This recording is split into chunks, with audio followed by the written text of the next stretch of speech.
মতিরচিত মঙ্গল সমাচার থেকে পাঠ। ৭ অধ্যায় ৭ থেকে ১১ পদ পর্যন্ত। তোমরা চাও, তোমাদের দেয়া হবে, খোঁজো, তোমরা খুঁজে পাবে, দরজায় ঘা দাও, তোমাদের জন্য দরজাটি খুলেই দেওয়া হবে।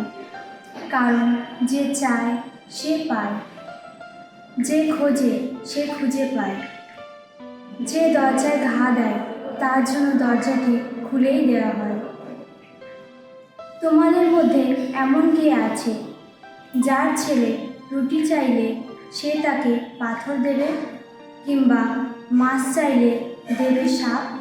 কাজেই তোমরা খারাপ হয়েও যখন তোমাদের ছেলে মেয়েদের ভালো ভালো জিনিস দিতে জানো, তখন স্বর্গে বিরাজমান তোমাদের পিতার কাছে যারা প্রার্থনা জানায়, তিনি তাদের ভালো ভালো জিনিস দেবেন, তা আর কতই না নিশ্চিত।